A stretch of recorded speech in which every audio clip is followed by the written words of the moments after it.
Zombies has been a staple of the Call of Duty franchise since its inception in World at War, all the way back in 2008. That was nearly 18 years ago now, by the way. COD Zombies is legally allowed to drink in the UK.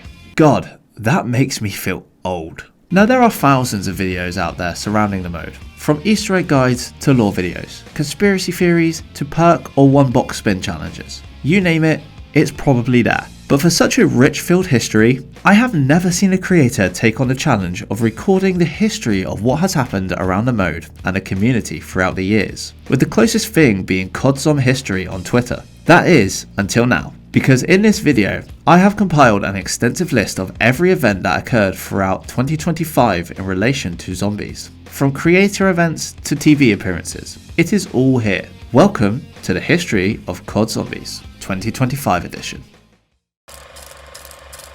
This was not the start that a community or Treyarch would have wanted for 2025, and not a great note to start the video on either. Unfortunately, Treyarch's first patch in the new year was one to forget, with a plethora of patches put in place, mainly for Citadel, which at the time looked like positive patches did the complete opposite, turning the game at times into an unplayable mess, from no VFX visuals in the game to Ether Shroud causing the game to crash. The mode was not in a good place. Alongside this, Treyarch nerfed the directive mode camo grind method by extending time between rounds after 5 loops, alongside removing non-harmful speedrun tactics. Let's just say Treyarch were not popular amongst many after this.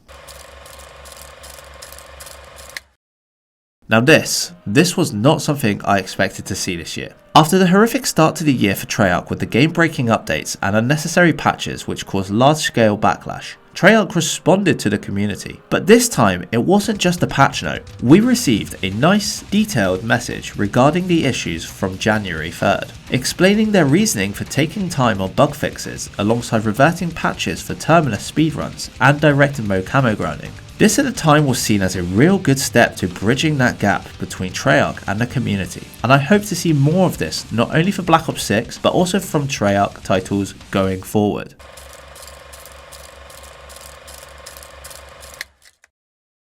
January 15th, also known as 115 Day. This is our version of May 4th to Star Wars fans, although we don't tend to get as much as Star Wars fans sadly. Anyway, I'm getting off topic, because we were hoping to hear some good news to celebrate the day, and good news we got.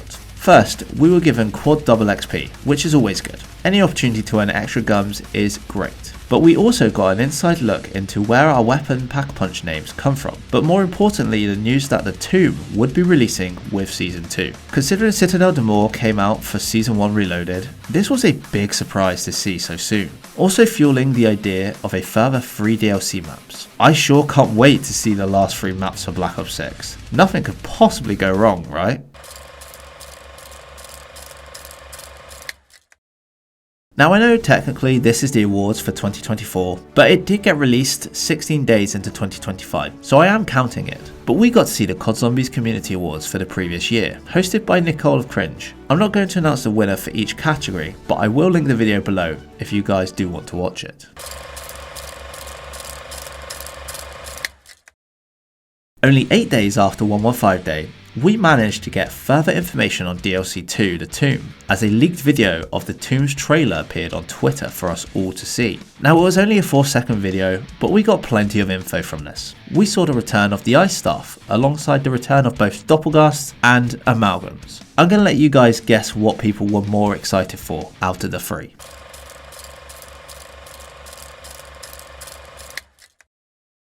Now with the previous video leak coming out for the Tomb, it put pressure on Treyarch to announce more information regarding the map, with them responding almost immediately. No more than 1 day after the leaks, we were given the gameplay trailer for the Tomb, showcasing the map alongside the return of depth perception and a new mimic variation, this time being the Shock Mimic. Shocking that we see another enemy type reused in zombies.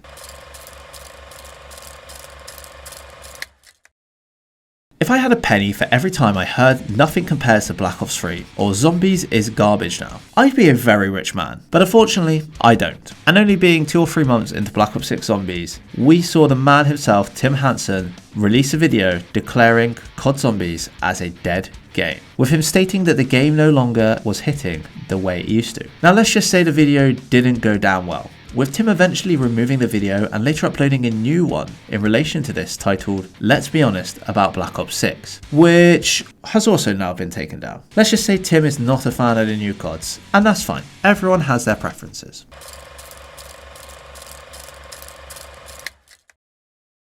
After what I'd class as a success of a map in Citadel de Mor, we got our 4th map of Black Ops 6 in the Tomb. People were excited about this one, as rumours linking it to Origins didn't help, even though that wasn't really what was said. The reactions were mixed. Some enjoyed it, others not so much. But one thing that didn't help was the lack of intro cutscene alongside the limited ending cutscene we got. Personally, I would have just liked to have played it on release, but instead, the game just wanted to hate me and crash every time I tried to load the map.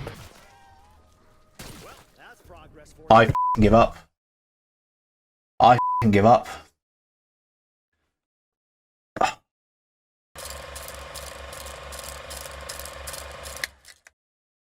Now we were only a month into the year, and let's just say that some have not taken to 2025 very lightly. Though some being Milo, who on stream seems to have cracked under the pressure of making zombies content. Yeah, my name is Edward Richtofen. I do not remember where I came from. I have just found myself in this universe. I am not safe here, and all my friends I think are dead. I can't even remember what brought this to happen, but he ended up going on a crazy waffling spree. Get it? Waffling? Mr. Waffle Waffles? Ah, forget it. Let's move on. We start off the month of February with a trip back in time to Black Ops 3 through never seen before leaks around the mode. Now there were a lot of leaks for both Black Ops 2 and 3, including cancelled meat game modes and pack-a-punch ideas for Chronicles maps. The list goes on, and you can find plenty of information from various channels on these leaks. But unfortunately, the majority of content has been removed and taken down. I'm not really surprised, but it's a shame we couldn't see more of it.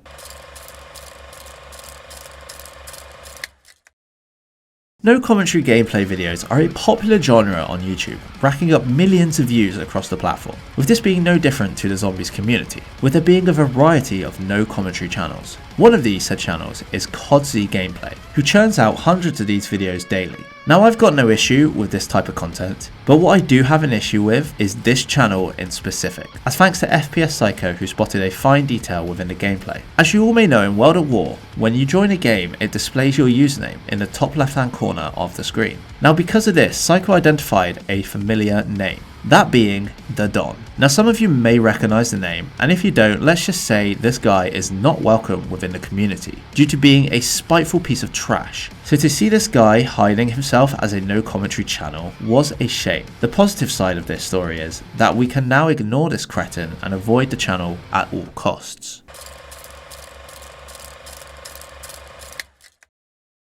One of Treyarch's main elements of Black Ops 6 is the merge of the Chaos story into the Dark Ether storyline. By this point, we'd already seen additions such as the Sentinel artifact, and of course, pre-Black Ops 6 release, we all thought Maya was originally Scarlet Rhodes, which turned out to not be true. But then we got a sneak peek of a like for like of Scarlet Rhodes in a teaser. This time there were no real differences. It looked like there was an actual chance it could be real this time. And it did happen. She did return as a Maya skin. Once again, we have been bent over backwards and taken for the mugs we are, with this just being another skin to shell our way. I'll admit, it's a cool skin, don't get me wrong, but I am so fed up with all of this being shoved in our faces behind a paywall instead of the focus being on great quality content.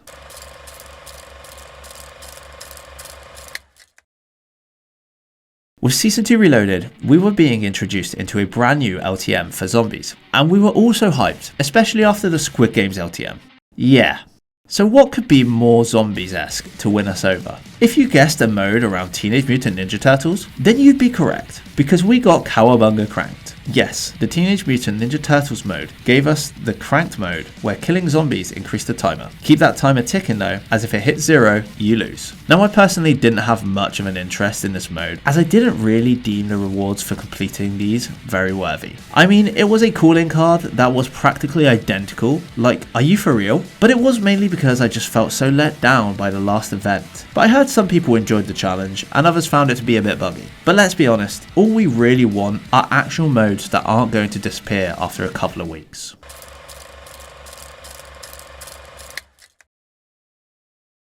I'll tell you what, we're a couple of months into the year now, and I'm getting a bit thirsty. How about you guys? Your thirsty partner? That's right. On the final day of the month, the user Craftsty uploaded an image of Double Tap. But this wasn't just any image, it was one we'd never seen before. Which could only mean one thing: after what feels like decades, there's a high chance that Double Tap was actually returning to zombies. Which would end up becoming true with the release of the Shattered Veil. But we're getting ahead of ourselves now.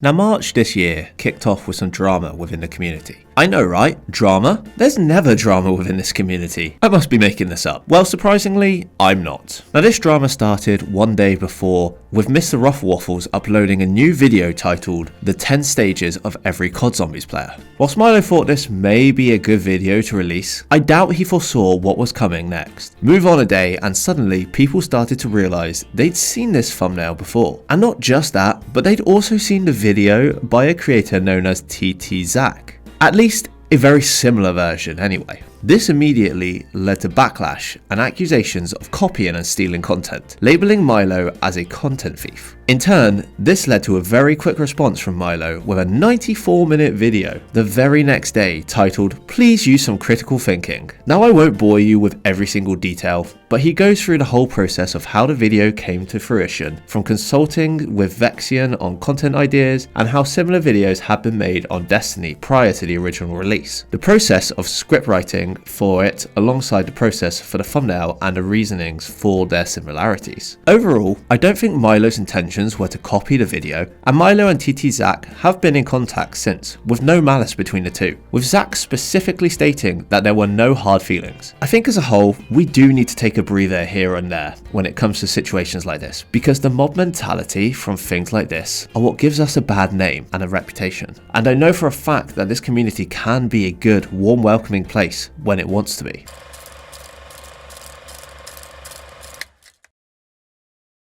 Whilst JC himself may not be involved as much within the zombies community, he is still a well-known respectful figure for many who are. And on the final day of the month, he announced his engagement to his fiancée Emmy. A huge congratulations to these two, and I wish them all the best.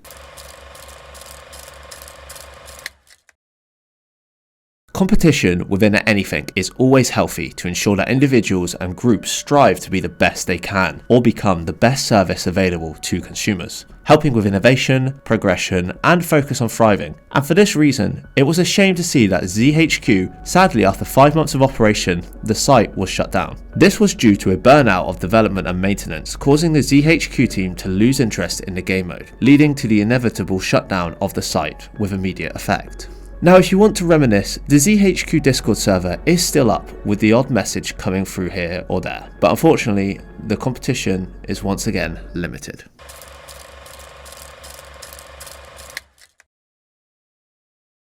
Before we move on to the next bit of news, I just wanted to add a little honorary mention in here, as this is not really newsworthy, but when I spotted it, I thought it just had to be added in. But in a release by producer 69 and rapper Logic, we got to hear a little nod to the OG crew, with Tank Dempsey being mentioned in the song WMD.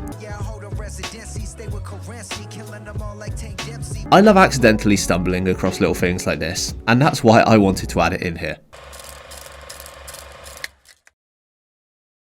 Now this was not on my bingo list for this year, but hey, there's always something to surprise me. But on this day, we got to see the 2025 Cyberman charity match. It was a good match, with lots of money raised for charity. But what has this got to do with zombies, you might ask? Well, Mr. Rufflewaffles was in attendance for the match, and somehow managed to get himself locked inside the Wembley Stadium. Now don't worry, in true fashion, he put his Easter egg hunting skills to work and figured out how to unlock the doors to escape the stadium. Another Easter egg complete. Although he never did upload a tutorial for it though, so I think he might have cheated on this one.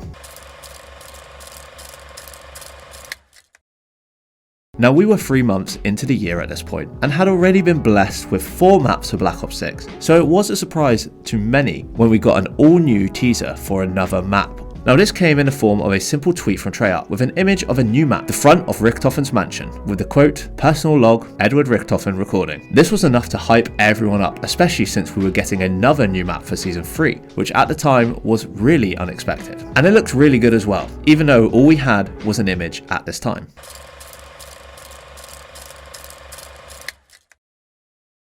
There are 3 things that are guaranteed in life: taxes, death, and COD Zombies leaks. So surprise surprise, we got an in-depth leak of what we could be seeing in COD 2025 for Zombies. In this leak, Insider Gaming suggests that we could be getting 6 fully fledged round-based maps throughout the game's lifecycle, with the OG crew also returning. It was also suggested that we could have maps set in a post-nuke World War II New York, a Japanese temple at the foot of an erupting volcano, a Vietnam and Afghanistan map, and even one set in a space station in the dark ether. There was a lot to unpack, and I can't lie, if even half of this is true, we are eating good during COD's next release.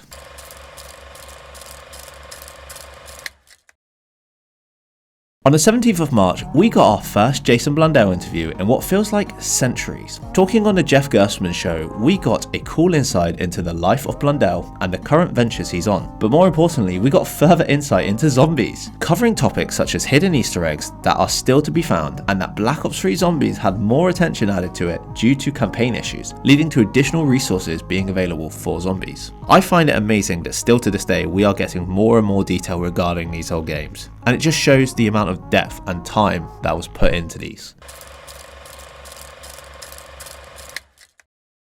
Now, thanks to leaks, we all knew that we were getting a mansion map in Black Ops 6, and for that reason, everyone just knew the map as the mansion. On top of this, earlier this month, we just received our first peek at what the map will look like. But on the 18th of March, Treyarch decided to cook and just casually drop the map's real name, with the post simply stating Season 3 #Zombies. Even that was enough to get me hyped for a new release. And I still think this is a sick ass map name, that map name being the Shattered Veil.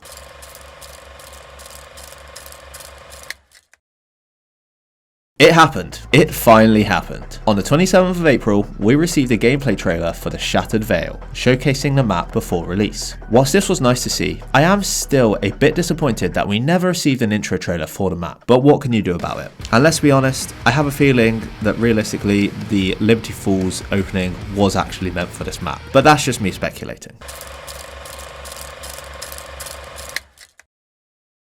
A positive bit of news for the Zombies community for the end of March was the return of Zombies for Charity for 2025. On the 29th of March, it was announced that the charity event would be returning on the 19th of July with a big lineup of captains such as Stanley557, Freckleston and Jolts, and plenty of awesome COD Zombies YouTubers partaking in the event. My invite must have been lost in the post or something because I can't remember seeing it anywhere. Either that, or they just couldn't handle my abilities when it comes to the game. All jokes aside, it's good to see these kind of things in the community. And if anyone wants to donate, the link will be in the description of the video.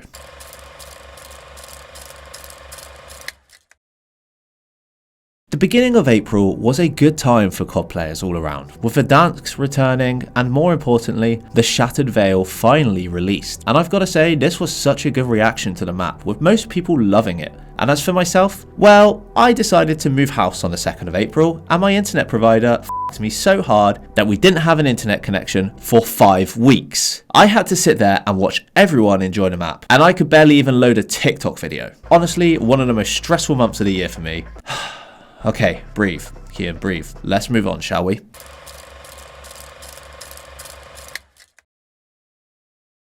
Kevin Drew has been the face of Call of Duty Zombies for a while now, leading the way since Cold War as Associate Design Director. But a Reddit post by u/LKEconomy 2800 that has since been deleted was posted onto r/CODZombies, showing that Kevin Drew had updated his LinkedIn job role to Design Director of Treyarch as of March 2025. I've got to say a massive congratulations to Kevin. It has been thoroughly deserved, and I'm hoping with this, we can continue to see massive growth for Zombies in a positive direction.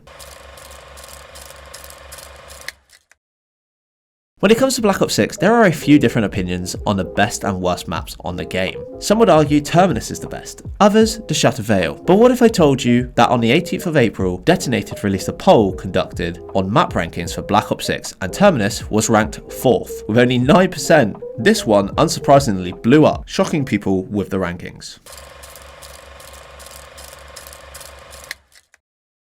Another addition to the things I didn't have on my bingo list for 2025, but with the massive in-depth leaks that we received early on in the year for Black Ops 3, we got a dark theory practically confirmed, one I didn't want to believe. Remember the theory that had Takeo being, let's say, taken advantage of by the Zetsubo spiders? Well, turns out it may be true. The Gaming Revolution released an update on this theory where the leaks provided a PowerPoint presentation confirming that the spiders are indeed not only based off the Leng spiders from Lovecraftian horror and mythology, but the pitch deck also uses the exact same images previously found which ignited this theory in the first place, meaning they either intended for this element to be part of the lore or made the exact same mistakes that the Gaming Revolution made all those years ago. But either way, validating this theory. Personally, I wish this wasn't the case because this is an image I do not want in my head. So let's move on and leave this one in the past.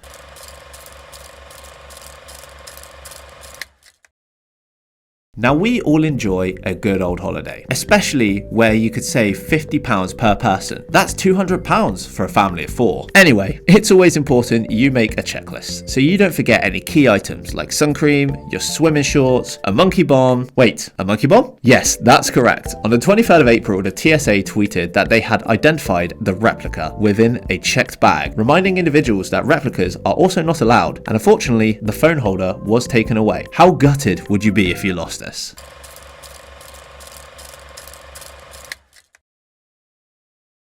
This story starts all the way back on April 2nd, where a channel known as Zuti Suzy releases a video identifying how Shade's ZWR record for the Ruck's first room challenge could be illegitimate due to a potential backwards strafe speed patch on both sides of the spawn room. Fast forward to May 4th, and user Jetlag identified that Shades was labelled a convicted cheater on ZWR, with all record runs being removed from the site. Another sad story of cheater runs within the community. Not a massive surprise at this point.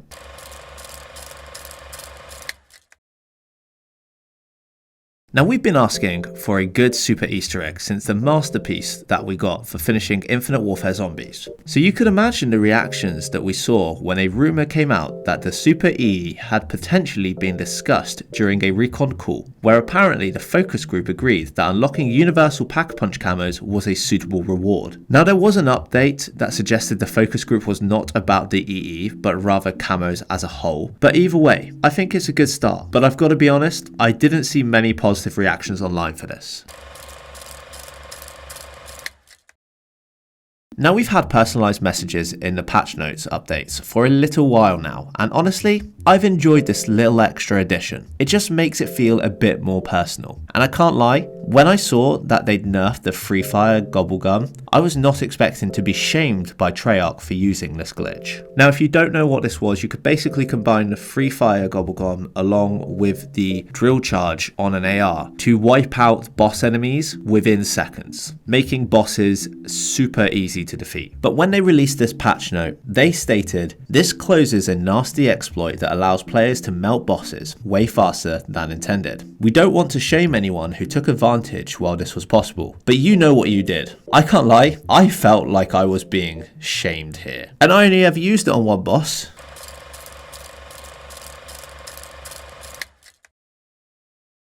Three days after our last update, Treyarch decided to drop a sort of cryptic tweet, posting an image of two badges, one of Richtofen and the other of Sam, simply stating, "Only one can win." Straight away, the fans pinpointed it to one of two possibilities, either a two-variant Easter egg ending for Black Ops 6 or the return of Grief. And let's say, people were really hoping for the latter. Although realistically in the end, we did actually get both.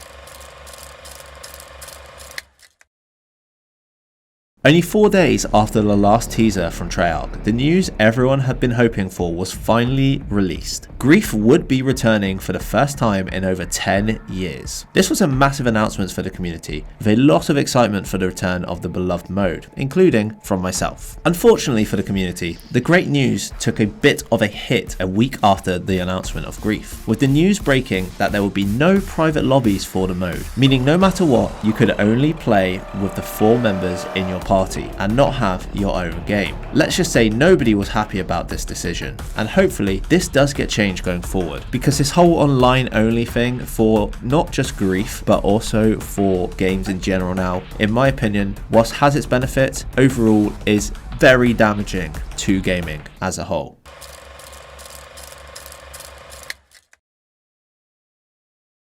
Now this was an interesting one. We all love a zombies promotional content showcasing new content that we were getting, and even more for the re-release of a game mode that we hadn't seen since Black Ops 2. But let's just say the community did not take this one very well, as Treyarch released a creators playtest video showcasing small snippets of the mode and creators playing the game. But the only problem being there wasn't exactly much representation from the zombies community itself, with Noah J, I believe, being the only actual representative from the zombies community. Not great. On top of this, it seemed that the self-awareness was not with Treyarch's social media team on the day of release. Yeah, just a little bit out of touch there, but let's hope going forward we get to see a bit more representation within the community, especially since there are so many great creators dedicated solely to the mode.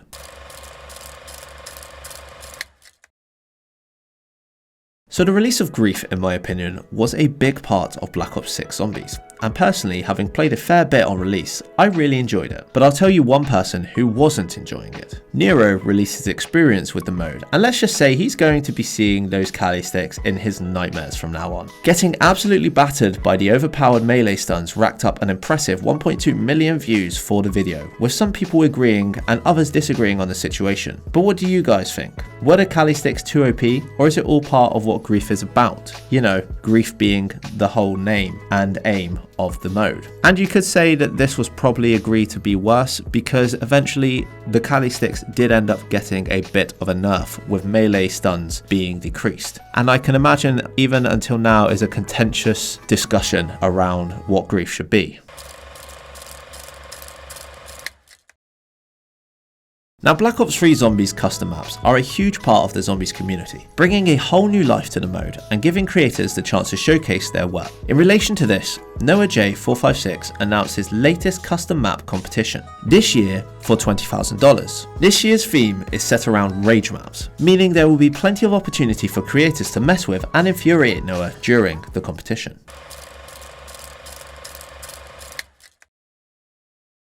Now, since the release of Grief, there have been discussions around various sections such as the difficulty levels, the impact of punishments, and the Kali sticks. Can't remember them being an issue. Well, Treyarch listened to the community, proving they do pay attention to what we say sometimes. Releasing a long statement on the forum and Twitter reading, identifying the changes to Grief such as flinch effect reduction, field upgrade kill charge increases, and stun fixes. This once again showed how Treyarch do care about the mode and do want to do what's best. I think sometimes, like many, they just get lost in the sauce.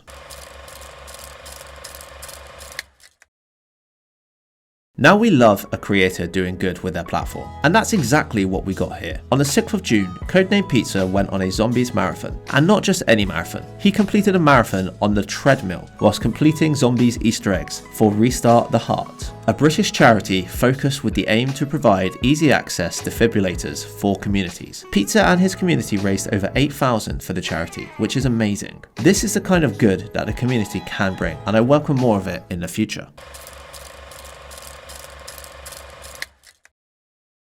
Moving forward a couple of days, and we had the Xbox Game Showcase for 2025. There was a variety of titles introduced, which I was well hyped for, but more than ever, we got our first look at Black Ops 7. At first, I thought this was some new title being introduced, almost looking like an Alan Wake title at times. But then we heard that all familiar name, Mason. From then on, we all knew this was a Call of Duty title, and I can't lie, it was looking good. But then right at the end, we got a tiny 2-second glimpse of zombies. Not much to go off really, but you know us, we be getting hyped up for anything zombies related.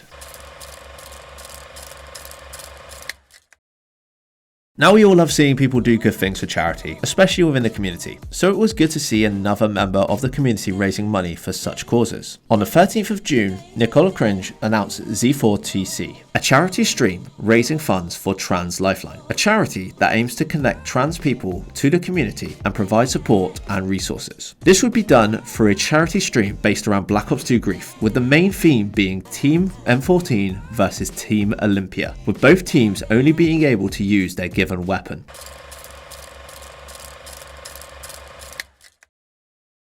Speaking of charity events, let's go back to another charity that's being conducted within the community.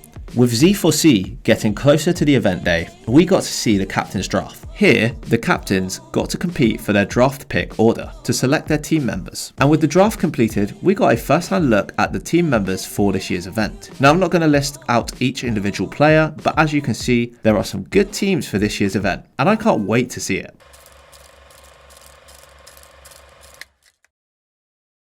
Now we love to hear more news for upcoming Zombies maps or updates to the mode, especially when it comes via the COD pod, right? Regardless, we finally had an update on when we would be getting our hands on Janus Towers, and that would be, season 5? What the f***? So yeah, turns out we would not be seeing a new map until August 7th. And on top of that, this was confirmed to be the last map of Black Ops 6. Let's just say, this did not sit well with a lot of fans. All of a sudden, the Tomb slander skyrocketed, calling it a waste of space, a pointless addition and a filler map. Now I'm not gonna lie, to this day, I will defend this map, as it's one of my go-tos when I just want to take out some undead or camo grind. It's not perfect, but not every event has to be on the levels of Shadows or Origins to be enjoyed.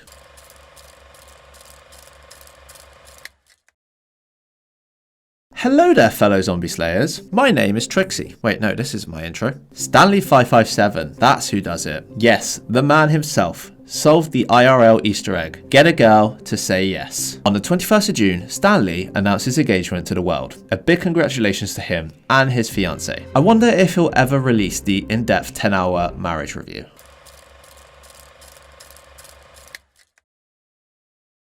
Here we go again. It's that time. More leaks. This time slightly different. This all started with an early morning post from Alex that simply said, "I'm not 100% sure about it, so don't take it as an accurate leak, but the last Black Ops 6 Zombies map name seems to be The Reckoning." Funny enough, not long after, Nanico posted a bunch of grief quotes in which had been found specific to Janus Towers, where multiple times the name The Reckoning can be heard, leading us to believe that the new map's name would not actually be Janus Towers, as we believed all along.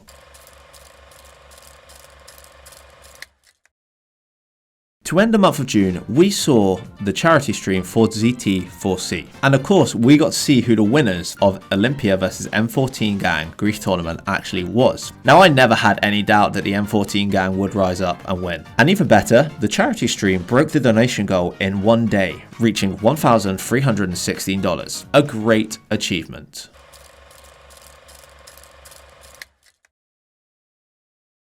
To kick off July, we got given our latest LTM of Season 4, the Abomination LTM with Mo. You guessed it, the Abomination. Here we got a mix of Cranked alongside killing the high value target, an incredibly buffed Abomination on Liberty Falls with all the enemy variants being dropped onto the map. Not my favourite LTM, but also not the worst. Either way, it's more content for us in between maps.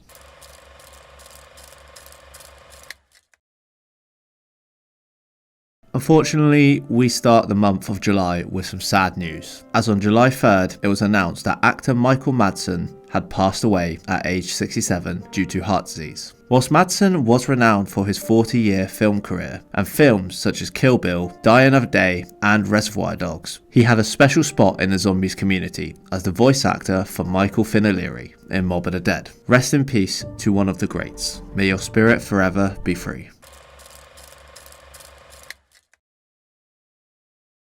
After speculation and concern on how this new leaderboard event would work, we finally got to see how this event would go down. All players who loaded into zombies for this event would be put into groups of 30 to compete for the number 1 spot, and depending on your placement, you would be given a different rarity of gobblegums. These points were tallied out through various methods, with different types of enemies giving you different points alongside Easter egg completions giving you big point boosts. I actually didn't mind this event even though I did play 6th. I still have fun and it's a good little way to work towards some gobblegums. Now this is a massive bit of news within the zombies community because July 7th wasn't just any old day. It was my birthday. No, but in all seriousness, we do have news for the day, and that was that we got our next LTM of July, which was the starting room challenge. Let's just say people were really positive on this event, with some hoping that this could eventually become a permanent mode. To me personally, it gave a proper feeling of nostalgia. Trying to stay alive in the starting room was great. And speaking of nostalgia, they even had the OG intro and round change music, which was nice to see come back, even if it was limited.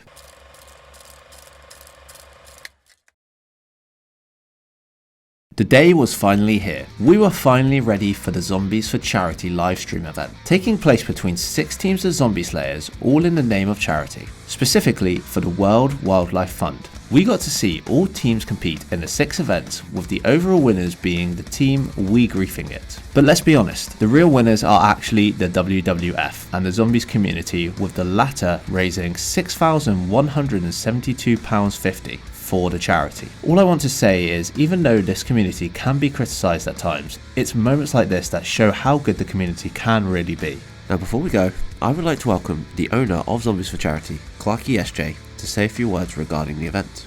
Z4C, also known as Zombies for Charity, the Chaos Trials, was an event based around Black Ops 6 zombies for the main game, for the main event this year, and the charity for this year's Z4C was WWF, also known as the World Wildlife Fund. Z4C the Chaos Trials was a fun one, but it was slightly rushed compared to other years. The biggest thing that was kind of last second was finalising the main event challenges for this year's Z4C main event, as me and the Z4C team, we struggled to make a challenge actually for Citadel Day More and Grief, but eventually we managed to come up with a decent challenge for Grief despite not having custom matches in Black Ops 6. But as for Citadel Day More, there was a lot that we could have done with it, but we just wanted to make it, you know, fun and unique and different compared to any other challenge. And one of the things that I loved about Zombies for Charity the Chaos Trials this year was the fact that we managed to take some challenges that were plain and boring, but managed to give its own twist into it, and that's what we did for Citadel Day More. But this wasn't the challenge that we necessarily wanted, and all it was basically getting to the highest round possible, but the twist was you could only do melee only, and the objective along to go side it was so every player had to get 4 swords, so the 4 elemental swords that's in Citadel Day More. So that was required within that challenge, and you had, I think it was an hour or so, or 40 minutes, to get to the highest round possible within Citadel Day More, melee only, whilst also getting all the elemental swords. So, as one of the players during that event, I thought it was personally fun, but just how cool Citadel is, we definitely did want to do something a lot more different. I personally was also worried that this event wasn't going to do as well as previous Z4C events, as before Zombies for Charity the Chaos Trials, the event before this year's Z4C was Zombies for Charity Blood Rush, as that was the most unique Zombies for Charity we have ever had, like ever, and it's the most we've ever raised for a Z4C as well. But luckily in the end we've managed to raise $6,200 for WWF, making it the second most amount of money we've ever raised in a single Z4C year. So thank you to all the community who have donated, and of course thank you to all of our players, supporters, just everyone in general who has supported Z4C across the whole years. And we have recently just tweeted out on our main Zombies for Charity Twitter account that Zombies for Charity 2026 is now in development. Me and the team are cooking a lot of stuff up for this year, that is 2026 up and coming, so hope to see you guys there, and hope you guys are happy with what we are planning, and we will see you there. Shout out to Trixie for inviting me on for this 2025 community zombies event video. Shout out to you, my guys, subscribe to him, and we will see you all for the future of Zombies for Charity. A massive thank you to Clarky for the message, and also for putting on such a good charity event.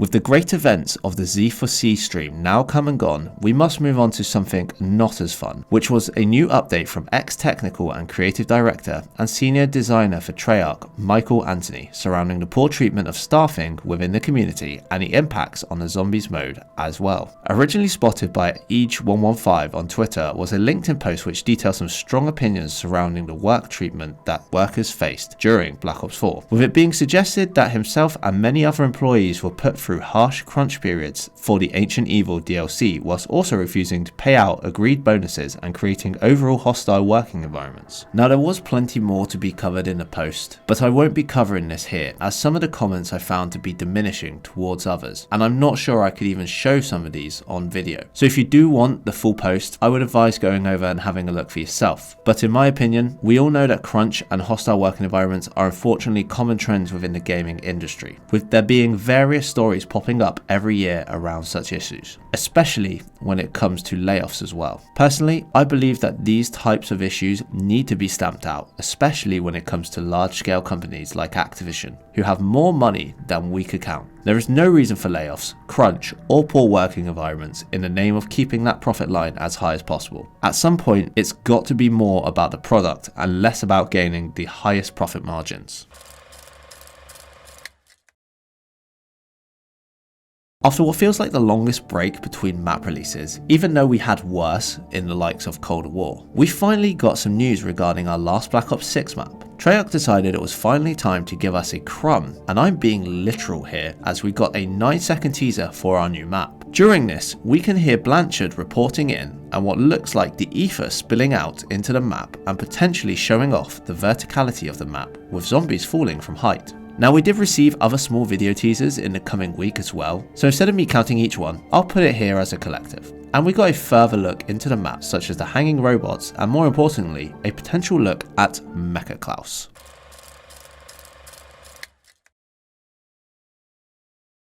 This was a cool little addition to the events of 2025, but at the end of July, the man himself, Codename Pizza, got a little cameo appearance on live TV. With his most recent charity stream being a massive success, Pizza was interviewed by ITV News on a 6 PM slot as well, where his story around the funds raised was praised and shown to the world. At least we're getting some positive aspects out into the mainstream sphere. Here was the news we'd all been waiting for. Whilst we did already know technically due to leaks, Treyarch finally announced the name and release date for the final Zombies map of Black Ops 6. The at the front? Oh, Reckoning. Reckoning was announced as a final map with a pretty sick looking name as well. Although some did have their fun with this, with some names I'll just put on the screen and not actually read. But yeah, the last DLC map was finally officially announced and we had a release date for the 7th of August. The hype continues. With the announcement no less than 24 hours ago, we got our second update regarding the finale map for Black Ops 6 with the latest blog post. This time round, we got to see a big dump of intel surrounding the map with key details hidden, which is always greatly appreciated. But we did get key updates such as the announcement of the Gorg effects, our new wonder weapon, which emits psychic vibrations due to dark ether saturation, alongside other key details such as the return of Klaus, a fan favourite ally from Cold War's Mauer der Toten, now turned evil and upgraded to the Uber Klaus, a deadly two-phase enemy type, and of course his little Commando Klaus battalions taking the form of special round enemies. Everything we've seen so far is leading to a very promising ending to this game.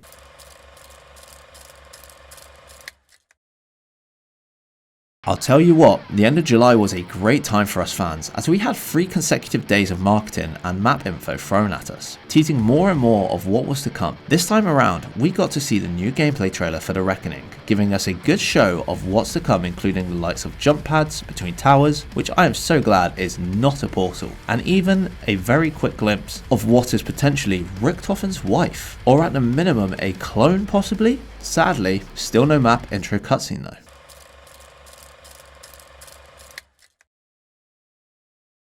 The final bit of marking that we received pre-Reckoning release came in the form of developer inside videos. We got to see a little behind the scenes of the map, getting further updates as to what we could expect to see, such as ether elevators, verticality, and more info on the particle accelerator room. In the following 2 days, we also got 2 further intel drops from the devs, and I do enjoy seeing these types of videos being released. It helps in my opinion bridge the gap a bit between us and Treyarch, but still no intro again. I hope this is something that changes going into Black Ops 7.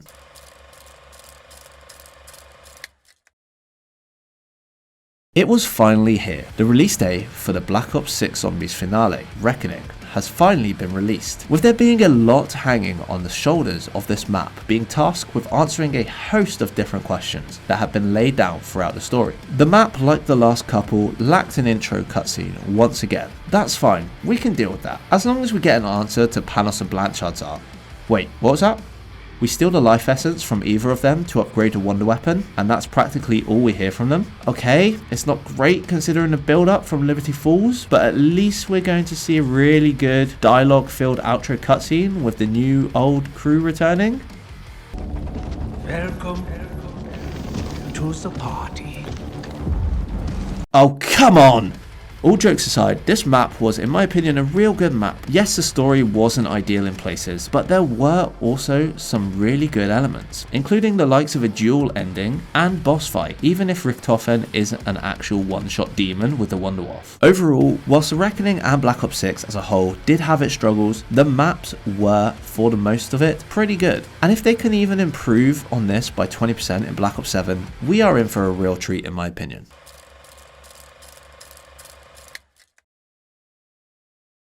A mere 12 days after the release of The Reckoning, Treyarch gave us our first look at Black Ops 7 with their worldwide reveal trailer. Now, whoever's got this far into the video is clearly not here to listen to me talk about multiplayer and campaign, so let's just stick to zombies. We got a good look at the upcoming title and what we could expect to see alongside a proper look at our original crew. My god, why does Nikolai look like he's come straight from the mines of Moria? But we also got an official announcement for Dead Ops Arcade 4 and a clip of a mysterious being walking up to the crew after the events of The Reckoning.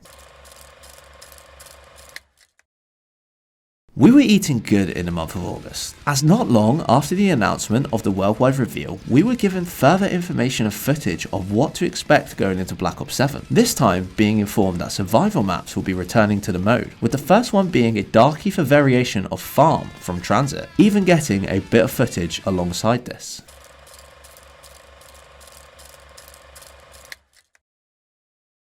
Something that has changed with the modern iterations of COD is the addition of, let's say, questionable skins into their games. And with some skins costing an arm and a leg, it has not only left a sour taste in people's mouths, but has also questioned Activision's real intentions with their games. Now, if there is one thing that has potentially thrown a wrench into the works, was the Battlefield 6 trailer and beta, with the devs promising a grounded and realistic experience after an incredibly promising beta release. It seems Treyarch decided to change their mind. So you may be wondering how this affects zombies, but one of the promised skins for the Black Ops 7 Special Edition was Ted himself, who looked very different to his Black Ops 2 counterpart. And all of a sudden, it was announced that Ted alongside the other operators would be adjusted to look more realistic and close to his counterparts, but at the same time, the first style was still going to be available. Could this be the start of something new? Could Activision be afraid of losing their crown to Battlefield 6?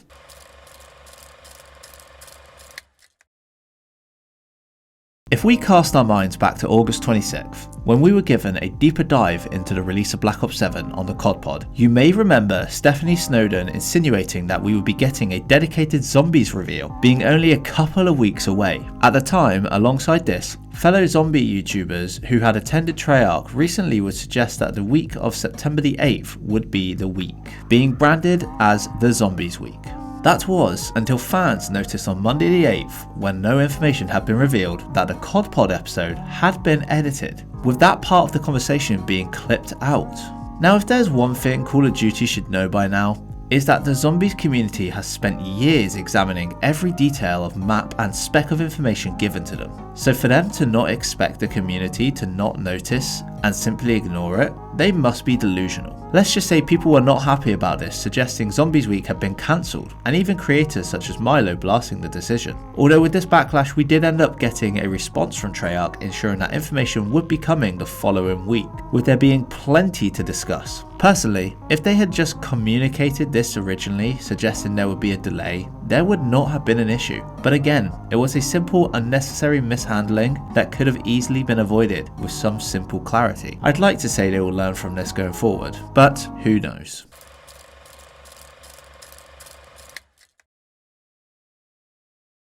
With Zombies Week postponed and Activision trying to hide that it had been, I think it's only fair that we got a sneak peek surrounding zombies. And we got exactly that, but not in a way you'd imagine. But on this lovely day, Twitch streamer Miskiff was invited down to West Coast Customs to learn about custom paint jobs. And what was that one little prop sat in the background? That's right, it was the new Black Ops 7 Wonder vehicle, but it looked different, with this one having 3 abomination mouths attached to the front of the vehicle. A possible upgrade variant? One thing is for certain, we weren't meant to see it, and this was all but confirmed when the VOD had to be deleted from his channel almost instantly.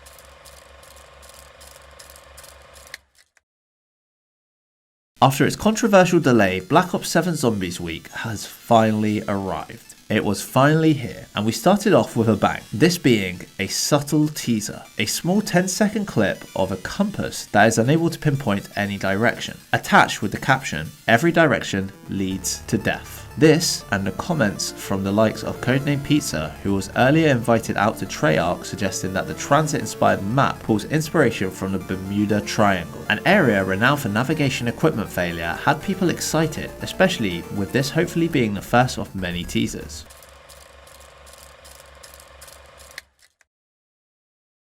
Continuing the trend of the previous day's teasers, we were treated to 4 new teasers, this time in the form of radios. Here, we have what looks like a car radio from various angles with different messages playing on each one. Within this, there was mentions of a rocket facility with a frozen rocket, even though the thrusters were still lit, what sounds like a bear growling alongside Ted speaking out, Echo 685 crashing what sounds like a plane, and the classic transit loading screen music playing on the radio.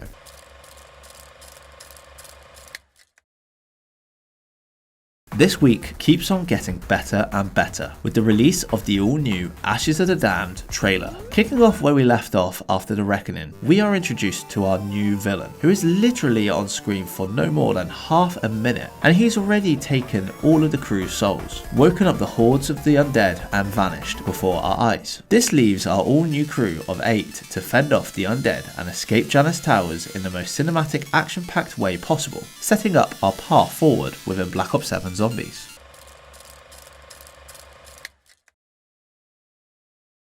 Something that's always been attached to Zombies and a consistently amazing staple of this mode is the music. Whether that being Easter egg songs, backup music, or Damned, they are always on point. And speaking of Damned, we were given Damned 8. This time round, we were given a more experimental style of theme, one I can't lie, really enjoy. And if they want to progress with experimental themes such as this, I wouldn't be opposed to this. Once again, a massive shout out to Kevin Sherwood and the team, they consistently hit the mark with the music for this mode.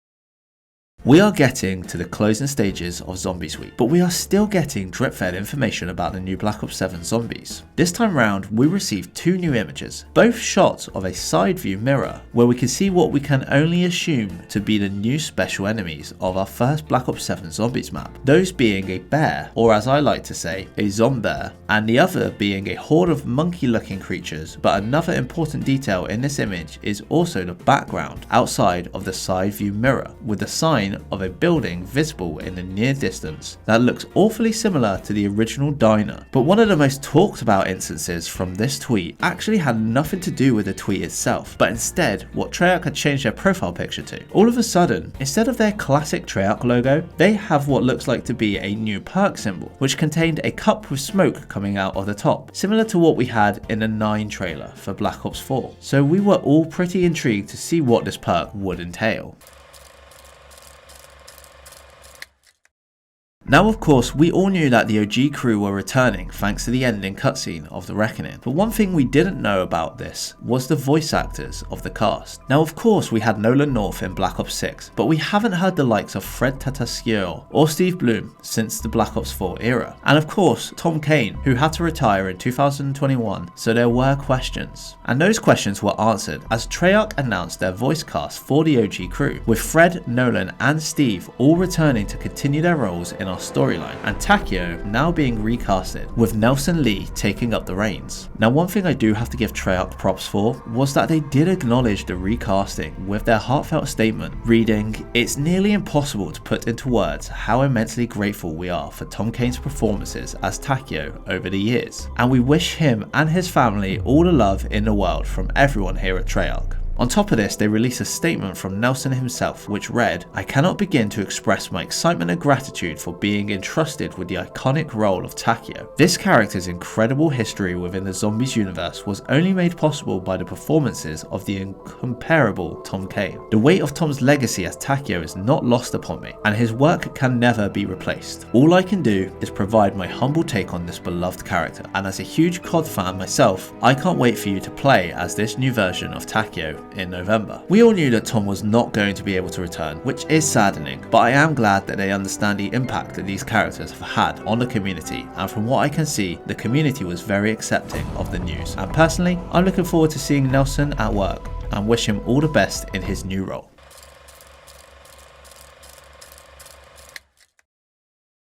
God, this was a busy day, but on top of all of the news from Treyarch regarding Black Ops 7, we also got some community related news. This being from Flamer, who announced that the Zombies Community Showdown would be returning for 2025, being hosted by Flamer, Stanley507, Too Bad for Xbox and Crooked Boat. This time, the showdown would be a free-for-all competition, with the event being open to the whole community.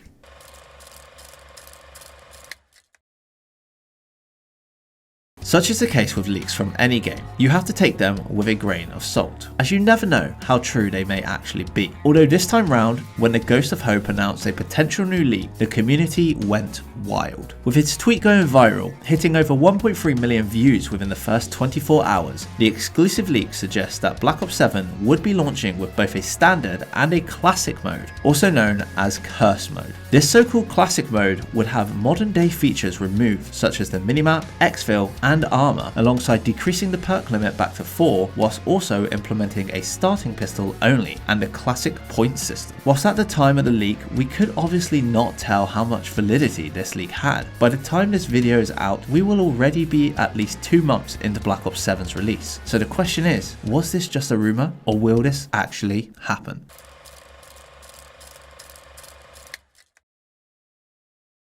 Oh boy, oh boy, oh boy, what a day for Black Ops 7 and the community overall. Now we knew that we would be receiving a Zombies trailer, but I don't think anyone was expecting Treyarch to go as far as they did. We were given a top quality preview of what to expect going into Ashes of the Damned, showing off all the new additions to the map and some old ones such as the fireworks ammo mod. But the gameplay trailer wasn't the only thing we got. Now I'm not going to go into full detail because it would take me forever, as we saw with some in the community taking multiple hours just to go through the content. But alongside the trailer, we got 2 massive blog posts, including one for augments, the new 6 POIs for Ashes of the Damned, new Gobblegum additions, new and updated exfil methods, adjustments to high rounds, melee buffs, mystery box, wall buys, perk machine and power up updates, alongside confirmation that Cursed or Classic mode would be returning after unlocking the mode, and the biggest one of them all, Zombies would be available to play in the beta release for the first time in Call of Duty history. Coming in the form of Van Dorn Farm, the community will be able to test out Zombies for the first time prior to the release of the game. A massive historical announcement, and it clearly showed that they were taking the mode seriously.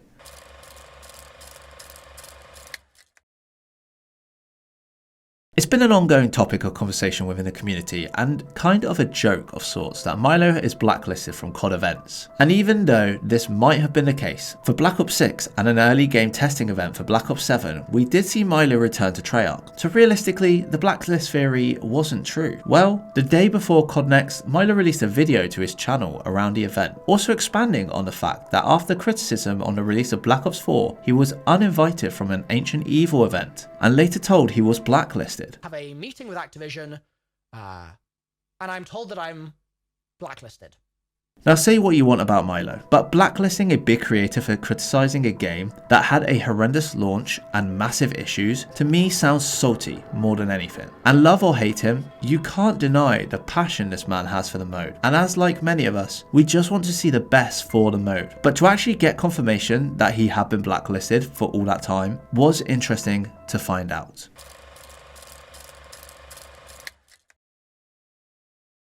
The end of a massive month for zombies news was finally coming to a close, although not without one final shebang. As to finish the month off, we had COD Next, where we were able to get to see the first-hand gameplay from the new map Ashes of the Damned, with zombies creators such as Noah, Chopper, Mumake, Pizza and Dalek all getting the chance to play a subsection of the map. Overall, what we saw did look promising. The art design looks stunning, the old crew sounded like the old crew instead of basic operator lines, and the gameplay didn't look bad either. And let's not forget that exfil image that got everyone hyped. But of course, it wouldn't be a COD Next without a few issues as well. First things first, the HUD still looks janky and uninspired, although there were talks that this wouldn't be the case going into Black Ops 7 itself, but we are yet to see that, and of course, we still have those goddamn objective markers. How many times do I have to iterate that this isn't directed mode? Also, one of the biggest gripes for many was the treatment of zombies creators whilst at the event, with what felt like the creators being pushed off the map to play Warzone and multiplayer, when you could see they just wanted to get as much time on the map as possible. I mean, we've all seen the Dalek JD meme, free my man, but all in all, this was a good time to get a preview of the map and what we could expect going into Black Ops 7, and I definitely say it was overall more positive than negative.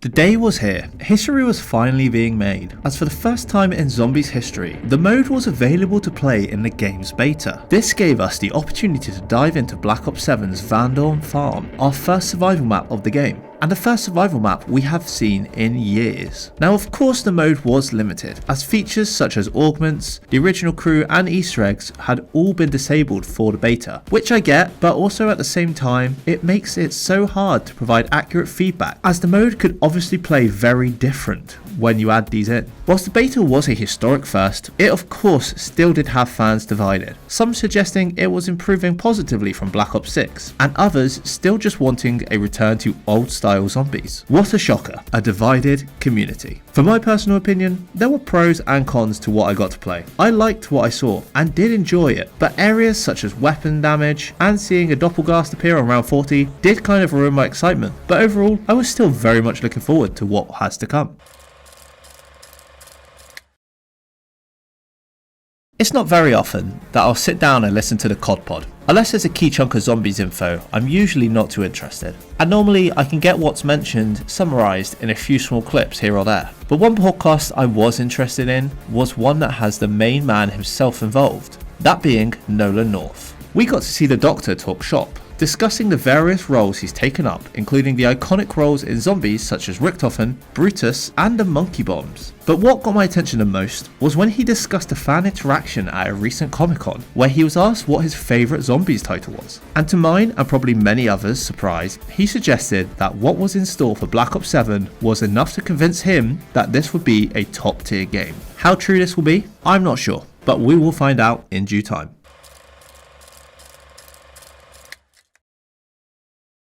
Five months after the announcement of this year's Custom Maps tournament, we finally had a winner. 55 maps in total ranked, with the top 20 getting a cut of $20,000, with first place and $5,000 going to the Iron Hold, created by Throwing Mold and Fnatic. I've got to say the quality of maps and mods in Black Ops 3 even after all this time is really impressive and provides us with great content within our great game mode.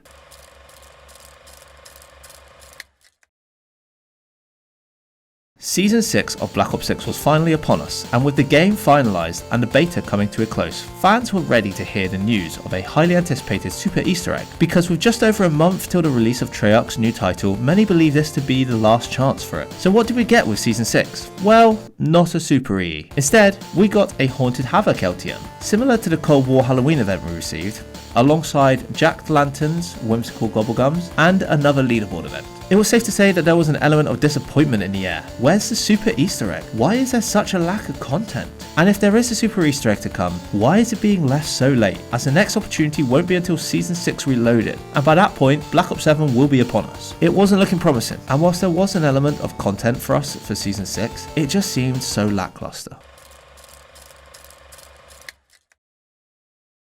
The day is October 13th, 2025. To most, a normal day, but to the Zombies community, a day of nostalgia and remembrance, as October 13th, 2025 is the day that the events of Moon, Nuketown, and Alpha Omega canonically take place. Little did many of us imagine all those years ago when Moon was first released, which was actually 14 years ago now, that we would all still be here to say that these maps are now canonically set in the past. It's times like this that really make me feel old, but it's also so amazing to see such an event out.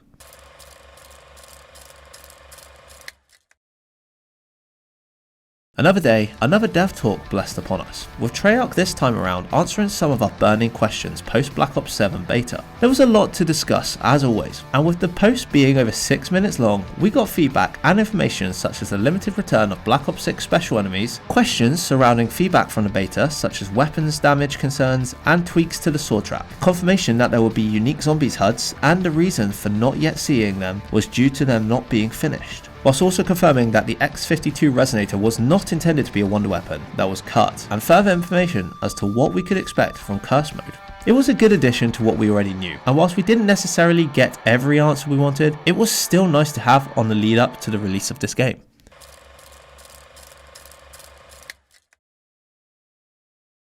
We're slowly closing in on the end of the year, and I can happily say that we have another creator using their platform for good. This time around with creator Too Bad for Xbox hosting a charity stream raising money for Center for Suicide Awareness.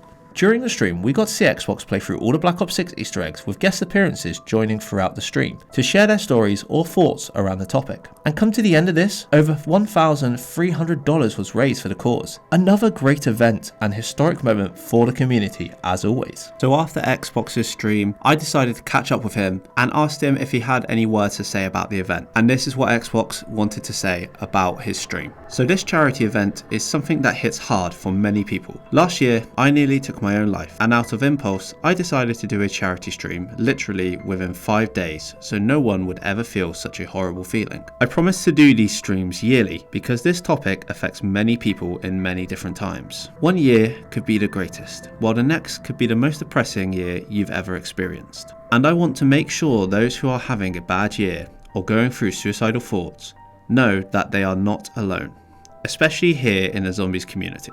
This year during the stream, I shared my story on why I nearly took my own life last time, since I felt comfortable this time around. I also had guest speakers who were affected by this topic, like Braden and Crooked Boat, the original creator of Zombies for Charity back in 2019. Through the stories from all the speakers, I learned a lot about them, and viewers learned a lot about us. We learned that we've all been through dark times and we are not alone. Even donators shared their stories, like my friend Jolts nearly took his own life as well. He shared his story through comments on donations. He also set his own stream to spread awareness, and many other streamers and creators did the same thing as well. So many content creators came along to help, and I am super grateful, and I know those who are going through tough times do appreciate it. Just by looking at chats of other streamers and those curious about the charity organisation. The charity, Center for Suicide Awareness, is a non-profit organisation providing resources to those who have such thoughts. There is even a hope line where you can text 741 741, free, confidential, 24/7 emotional support via text. And the fact that we reached over 1k for this charity, we helped spread awareness, helped this charity's organisation, and gave hope to many in this community. And I can't wait for next year's charity stream. I just want to say a massive thank you for Xbox for his words on the stream and his feelings towards the topic.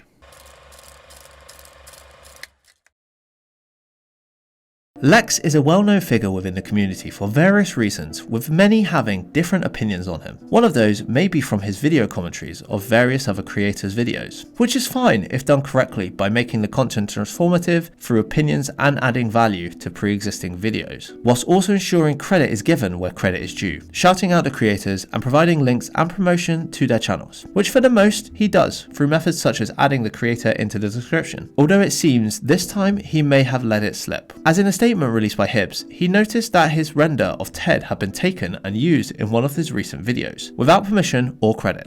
Whilst Hibbs had admitted that his older work is not watermarked, valiant effort had been made to contact Lex with no response. Luckily enough, after gaining large traction on the post, amassing over 600k views within a few days, the matter was resolved, with the thumbnail being changed. Although not a massive difference, the render was a different one. And whilst nothing was mentioned publicly, I'm hoping Lex provided some sort of apology to him. I'll say it one more time for anyone who has to hear it. Using others' content is fine if you are either providing transformative additions or have permissions prior to use. If not, don't steal content.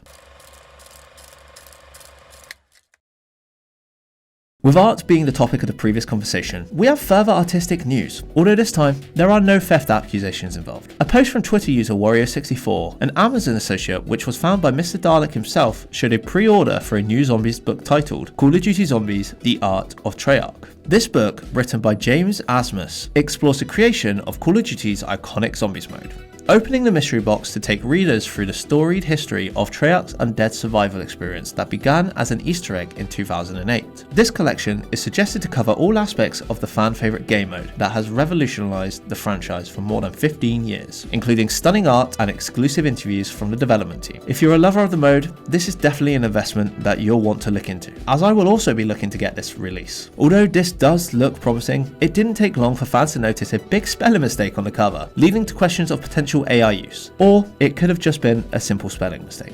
Either way, this seemed to be quickly fixed and corrected.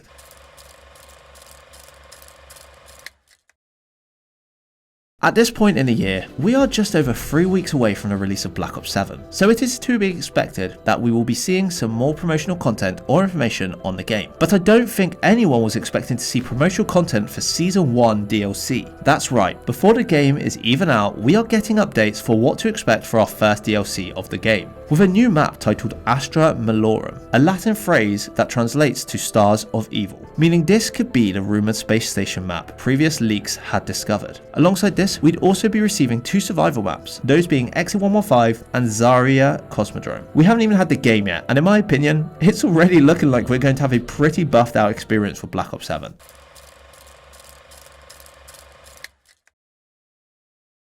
The 2025 Zombies Community Showdown has finally arrived, with members of the community competing through various challenges on Black Ops 6 to be crowned the Zombies Community Showdown 2025 winner. Contestants took up 6 different challenges throughout the maps of Black Ops 6, with the event going on for over 6 hours, with Clarky being announced the overall winner of ZCS, putting in a great display throughout all the challenges. And even your boy himself managed to get a 2nd place finish in his first community event.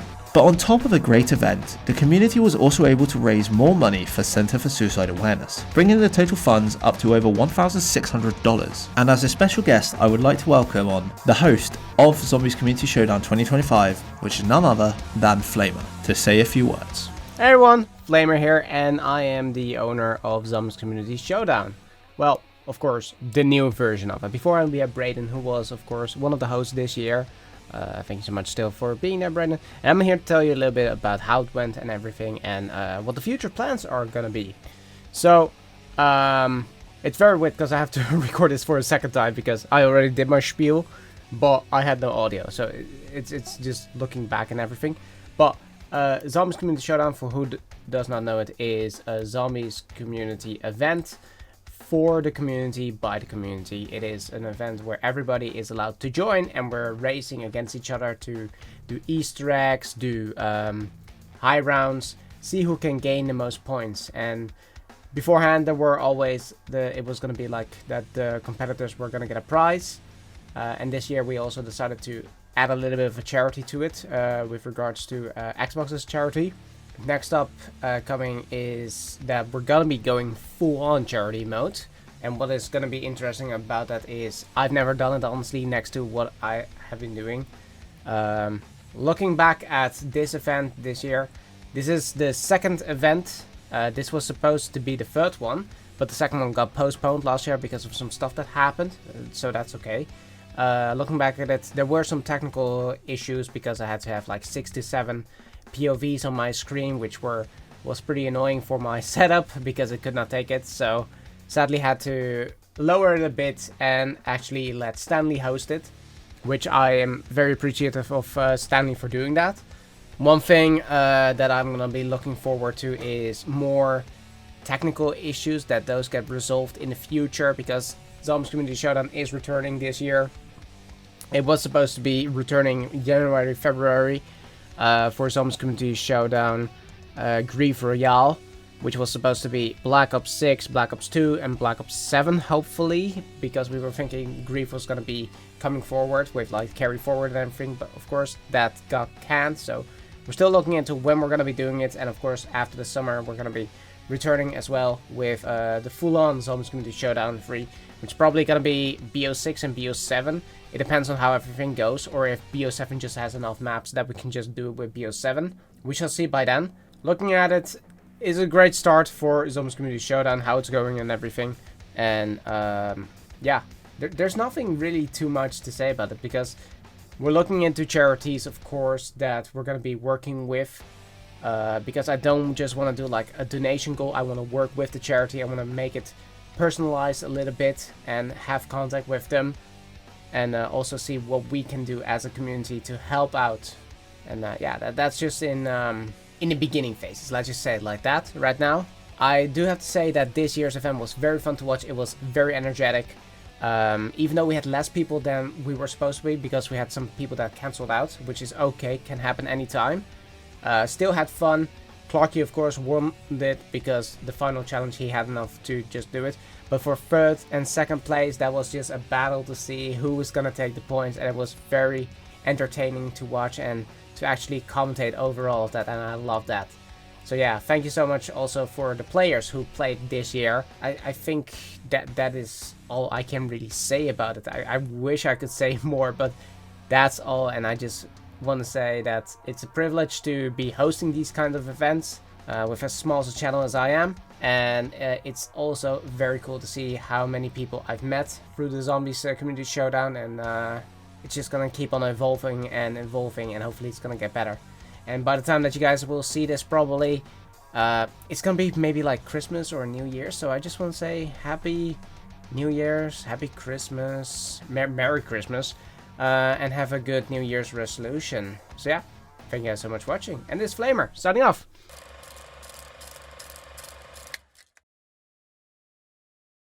Back in Black Ops 2, Ted was a great tour guide for us, taking us through the dangers of transit, or sometimes leaving us, shall I say. Well, it looks like with the return of Ted, we are going to get more of the same with Black Ops 7, Ashes of the Damned, as we were given some teasers of what to expect when driving around a new map, with some new quirky voice lines to hear, which I'm hoping will be a few of many we get to listen to and enjoy. And with these clips, we also got to experience a first-person view of the Wonder Vehicle, and if we can get this for the driver as well, I reckon this could be a pretty sick addition.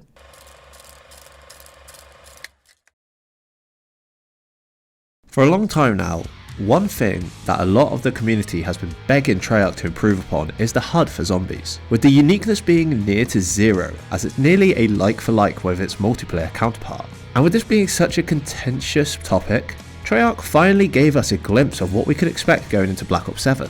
Now if you think back to the post-beta dev talk, you'll remember that Kevin Drew indicated that the zombies HUD was not ready for the beta, hence we got an outdated testing variant. So of course, taking this information in, you'd imagine there'd be some big changes to the HUD of course. So let's have a look at this all improved HUD. It's definitely an improvement. Was it a massive improvement though? Personally, I say it looks better, but I'd like to see how it wasn't ready for the beta, because it's not exactly groundbreaking. And from what I saw, people weren't overly impressed, also finding the amends lackluster. But on a positive note, we can now hide the gobblegum eyesores on the right hand side of the screen. On November 1st, 2010, we were given our first zombies map of Black Ops 1 in the form of Kino de Toten. And within this map, we were also given one of the greatest and most iconic pieces of zombies music we've ever experienced, with players being able to activate the song 115 through interacting with 3 pieces of Element 115 rock that was scattered around the map. Now this song to this day has been an iconic part of zombies, and 15 years later, almost to the day, 115 became certified gold, with 500,000 copies sold and over 130 million streams on Spotify. What an achievement for Kevin and the Treyarch audio team, and of course for Eleanor Siegman, who got her own gold record as well. a massive congrats to them all. Who would have thought that something like this could ever have happened?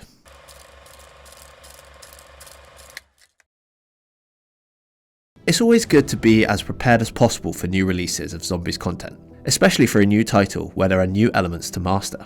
Well, a week before the launch of Black Ops 7, Treyarch released a Zombies-specific ready for launch blog for us to consume, giving us a large amount of Zombies info, with areas such as updates on the Ashes POIs, weapons, equipment and intel, augments, perks, ammo mods, field upgrades and gobblegums. Furthermore, we also got information regarding directed mode, HUD customization and Dead Ops 4 Arcade, meaning we should be well beyond informed and ready for the release of Ashes of the Damned.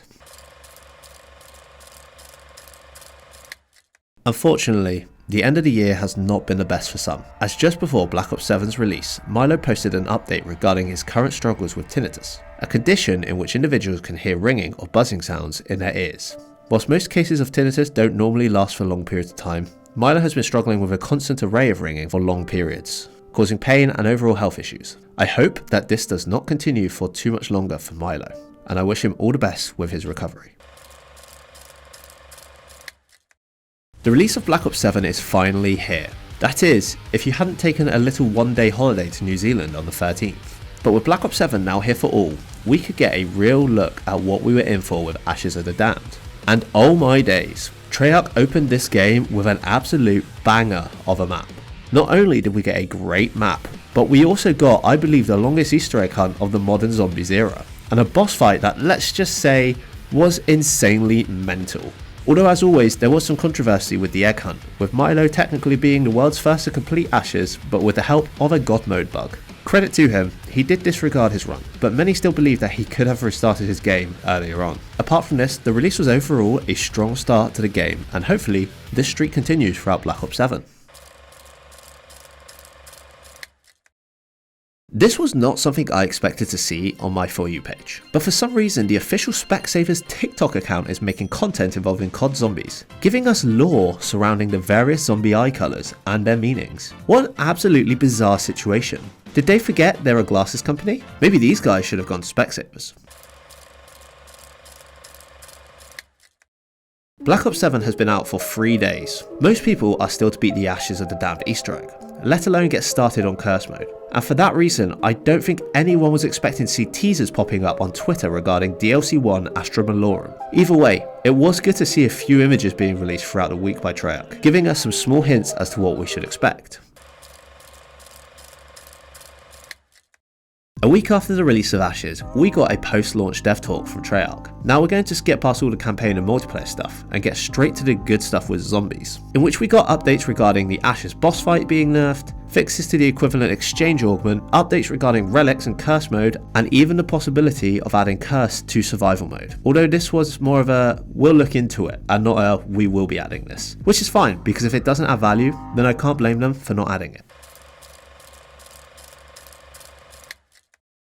Well, if you thought the teasers we were getting were good, then oh my god, you're in for a treat. As we received, in my opinion, one of the best intro cutscenes to a zombies map that we have ever seen. Yes, the Astra Malorum intro was top tier, having a very similar style to what we got back in Black Ops 3 with Gorod Krovi, being an over-the-top action-jammed intro. I mean, the crew gets spat out of an entity into the middle of space, and old Tessie, yeah, she's a spaceship now. Oh yeah, and there's Ravengers chasing us on Element 115 rocks. Like, what the hell is going on here? I am loving the release of Black Ops 7 so far, and my god, what we've got as of now is amazing. We are so back. As if the Astra Malorum intro wasn't good enough for us, Treyarch decided that they weren't finished there. They still had more to feed us, and feed us they did. I'm getting full now, but just like the intro cutscene, this gameplay trailer for the new map was just as good. We got a lovely overlook of what we can expect from the map, with Element 115 rocks crashing all around us whilst fighting hordes of the undead. Some awesome new traps, a freaking UFO wonder weapon, the return of Mule Kick, and the OG Pack-a-Punch machine, and Oscar, the brand new elite enemy for the map. All I can say is, from what we're seeing, the level is staying consistent so far. Let's see if it'll hold up when the map's released.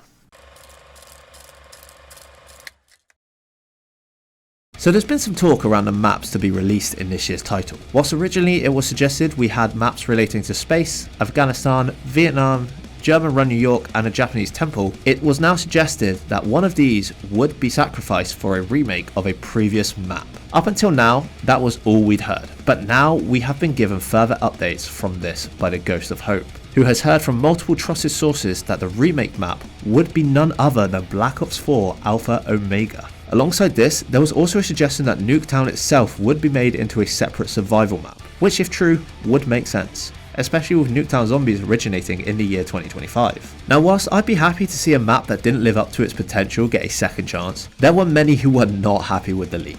And I get it, as some mentioned, to make such a map work with the modern systems, it would need a massive overhaul. But hey, this is a remake and not a remaster, so we could even see a transit-inspired style map like we did with Ashes, but until we get further information on this, we will not be able to tell.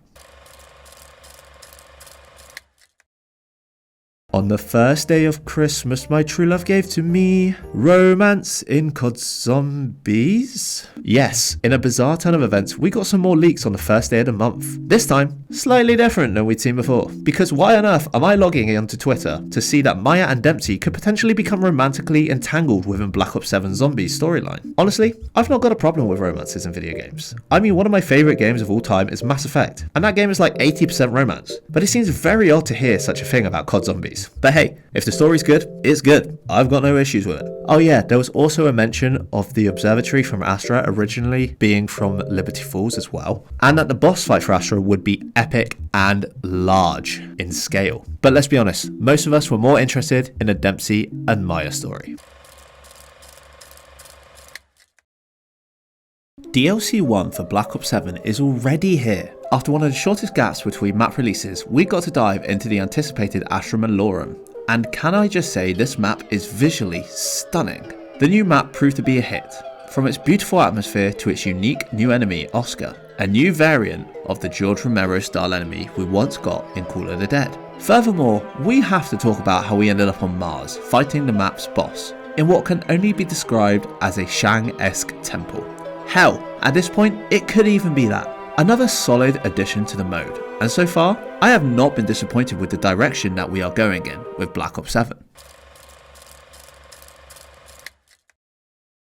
We've had some classic perks return to Zombies this year, such as the iconic double tap and mule kick. But this might be the icing on the cake. Surprise surprise, we have more leaks, and this time around it's another perk. One of the greats, with that being Widow's Wine. If the leaks are to be true, then it's all but confirmed that Widow's Wine will be returning to Zombies, with the devs having left the entire perk machine's model in the game's files. And I can't lie, this would be top tier. I don't think there will be many that do not want to see this perk return, especially since we haven't had this since its appearance all the way back in Black Ops 3. As many in the community know, the impossible Easter egg from Black Ops 3 is still to be solved alongside various ciphers that have yet to be cracked from within the game, mainly on Revelations. Although there has now been a breakthrough. The final cipher for Gorod Krovi has been solved by the likes of Skype and his Discord. After 3,442 days, Jessus Ocean managed to crack the cipher using a cribbing tool made by WX Audio, in which the final cipher has been identified and reads as follows. We have won the great battle, and now we must be on our way. I fear he will come after us, after me, for what I did. It is crazy that even to this day, such ciphers are being cracked. And whilst there is still a lot to push through with these, I doubt there will ever be a time where the community gives up on solving such ciphers. Now we couldn't end the year without at least one more COD pod, giving us more news regarding the game and more specifically, Zombies. Although this time around, we had Kevin Drew himself joining in on the festivities to give us a deeper insight into what to expect coming up. First off, we got confirmation that we would be receiving 2 new LTMs, with the first being the return of Jingle Hells in our classic mode around the Christmas festivities, and alongside it, the all-new List Keepers Challenge, a mode in which we will be given hints to solve a series of challenges, forcing us to play in a way we never normally would. Furthermore, we got a teaser for the next map, with Kevin saying the Warden has had it up to here with us, springing a trap to suck us down into the earth, into a really cool place with a twist nobody is going to see coming, which has me very intrigued. We also got confirmation that they are aiming to add curse mode to survival maps within Season 2 with rewards, and that no future maps will be as big as Ashes. But they are planning on doing a lot of variety within the new maps. Overall, a decent amount of info to cap off the end of the year, and it looks like we're in for a treat going forward. CODmas was finally here. The festivities can finally begin, with even the zombies getting into the festive spirit. Now we all know what Jingle Hells is, so I won't take up too much time explaining the mode. But the short and simple is spend too much time outside and you'll start to freeze. Either go inside or find a fire to warm up whilst opening presents or fighting snowmen for rewards. But the all new mode is none other than the List Keepers Challenge. Load in and start completing a set of challenges within the mode to reach the Astra boss fight, but an extremely harder version of this enemy. And when I say harder, I mean a lot harder. The first time I went into that fight, I really underestimated what I was up against and practically got one shot into oblivion. Okay, yeah. I'm dead. Oh god, that's ridiculous. Overall, not bad additions for the festive period, and also a good bit of additional content for us to end the year off, and to keep us entertained between seasons. And there we have it. We have officially reached 2026 with another year of zombies completed. As we've gone through 2025, it has been a jam-packed year full of highs and lows, with great new additions and, in my opinion, progress in both the storyline and mode, especially with the release of Black Ops 7. Now, for whoever has reached this far in the video, I first want to say a massive thank you for watching. As you can imagine, this project took the whole year to organise and put together. And with that being said, I would be greatly appreciative if you guys could leave a like and even consider subscribing, as I want to continue with content going into 2026. But with all said and done, I hope you have all had a good year, and I hope to see you all in the new year. Who knows, maybe next time this year there will be a 2026 version. But for now, I hope you have all enjoyed, and I shall see you all in the next one.